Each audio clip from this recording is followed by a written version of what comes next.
name's Colton. I'm a poet. I have a book. If you hear my poetry and you like what you hear, you can buy my book. I have a bunch of them. And my car broke down yesterday, so I could sure use it. I'm going to do 2 pieces for you today.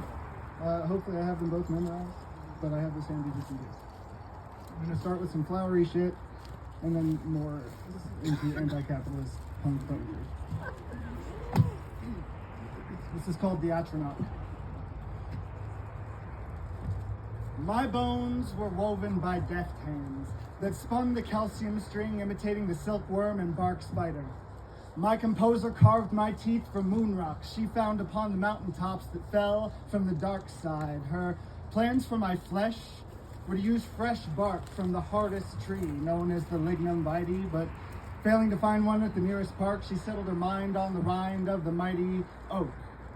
My hair she made bespoke from the feathers of a blue jay that she asked for as a joke, after repairing the wing that the mad flying thing, having flown into a window, broke.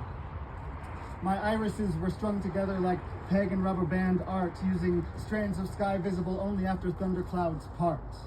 My heart, which is also blue, beats specifically to the rhythm of her favorite tune, Dream a Little Dream.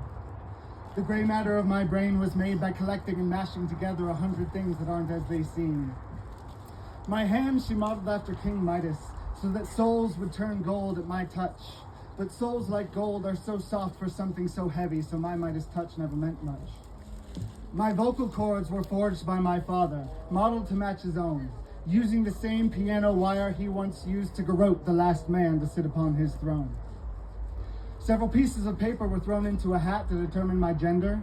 On each piece was written something profane in a dead language. They shook up the cap and tossed it into a blender. My aspirations are the bottled up dying breath of several great poets who didn't live to see their worth. My sense of humor comprised of everything ever said to make my mother smile, which she'd been collecting from her own birth. My legs were built with neurodivergence in mind, made to handle constant tiptoeing just fine, to run wild but never win a race. My arms built for physical labor to push, pull, lift, and grind, but utilized first and foremost to embrace. I was crafted with the utmost care, using only the finest reagents my progenitors conceived of, and while unbeknownst to them I absorbed also their despair, I was made with, by, and for love. Thank you.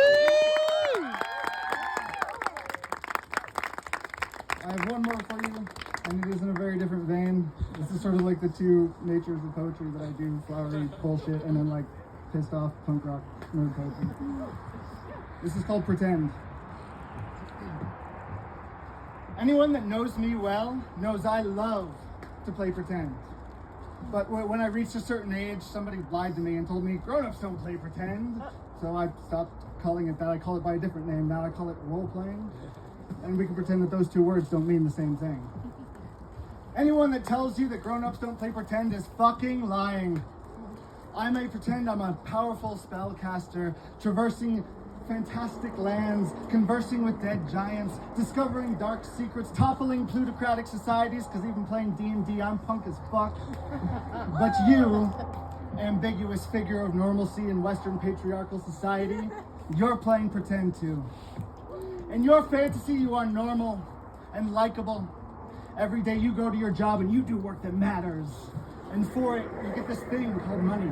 It's very valuable because all the old white men say it is. And someday, if you make those old white men happy enough, you'll make enough of this very valuable money that you yourself will be happy forever. You believe this in spite of the fact that you've never actually met a happy person before. Surely they exist. The imagination is a powerful thing. Hell, we all play pretend. We pretend that love is a good enough reason to stay in relationships in spite of the ways we tear each other apart. We pretend that our charming American suburbs could never become the next bloody battlefield. We pretend that one person's poetry is better than another person's poetry based on the arbitrary decimal points of strangers. If you've ever been to a slam competition, that particular delusion has been murdering my creativity lately. I love to play pretend because I pretend I am in other worlds where magic exists and everyone has agency. And if ever that agency is taken away, it just takes one hero or a party of 2 to 6 who are willing to do what's right to defeat the evil and save the world.